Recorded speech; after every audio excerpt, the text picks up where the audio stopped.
Wir gehen da noch tiefer in die Analyse, begrüßen unseren USA-Experten Eric Kirschbaum. Eric, schönen guten Morgen. Guten Morgen, Eric. Ja, nun war ja viel spekuliert worden, wer da jetzt die Strippen zieht. Was glaubst du, was hat den Ausschlag gegeben? Waren es wirklich die Umfragen? War es ein Nancy Pelosi? War es ein Barack Obama?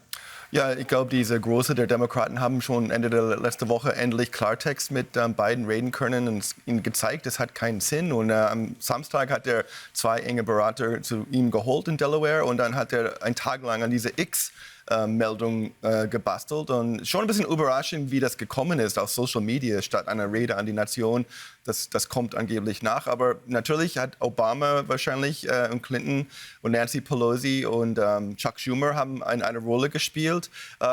Gut, dass die eine Rolle gespielt haben. Es hat viel zu lange gedauert eigentlich. Es gibt alle Lob heute von Biden. Es ist ein guter Schritt, richtiger Schritt. Aber wenn das vor 2-3 Wochen passiert wäre, dann wäre viel Ärger und Leid erspart. Und dann hätten die Demokraten vielleicht wirklich Zeit gehabt, eine richtige kleine Mini-Primary jetzt zu haben und wirklich Kandidaten durchzuleuchten und Medienaufmerksamkeit für die Demokraten zu gewinnen. Kann man aber wirklich davon sprechen, und in den USA wird er ja gelobt, er hat Amerika über seine persönlichen Interessen gestellt. Das hat in den letzten Wochen ganz anders ausgesehen.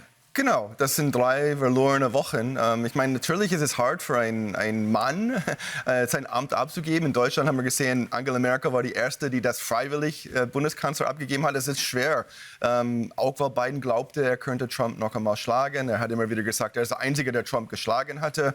Aber the writing was on the wall. Seit Wochen war der Schrift auf der Wand, wie die Amerikaner sagen. Er hätte das sehen müssen, dass er keine Chance hat gegen Trump. Und nicht nur die Umfragen gegen unten, die Großspenden sind ferngeblieben. Und gestern $60 Millionen sind reingekommen für Kamala Harris. Man sieht, wie viel Geld da für den Wahlkampf bereit ist, für einen guten Kandidat.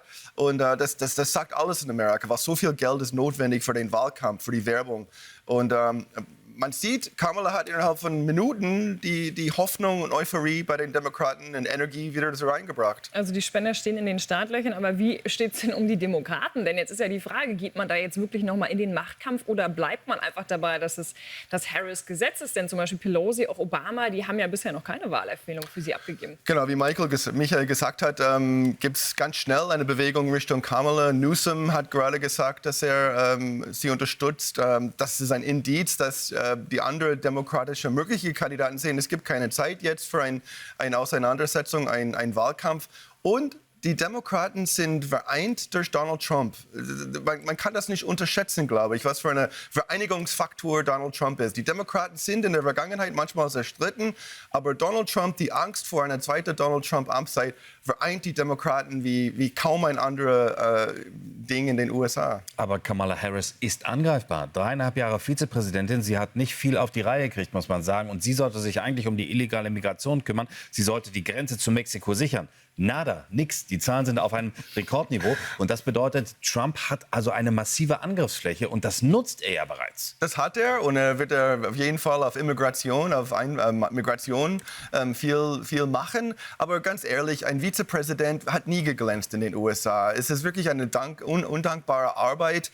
Und Kamala Harris hat das ordentlich gemacht, vor allem in den letzten 2 Jahren. Am Anfang war holprig, aber sie machte das ordentlich. Und sie hat eine sehr gute Record als Staatsanwalt in Kalifornien, als Senatorin. Es gibt schon Meldungen, Donald Trump will gar kein TV-Duell gegen Kamala, weil er weiß, wie gut sie ist in so einem Format. Und das könnte eine spannende Duell sein, wenn Kamala gegen Donald Trump, Kamala der Staatsanwalt gegen Donald Trump, der Verbrecher. Das wäre eine spannende TV-Duell. Spricht er deshalb auch von Betrug?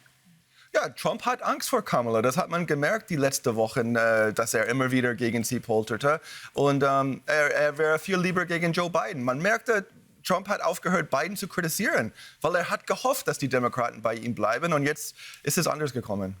Also das Rennen noch lange nicht entschieden. Eric, danke schön. Das werden spannende Monate bis zum 5. November. Eric, danke. Gerne.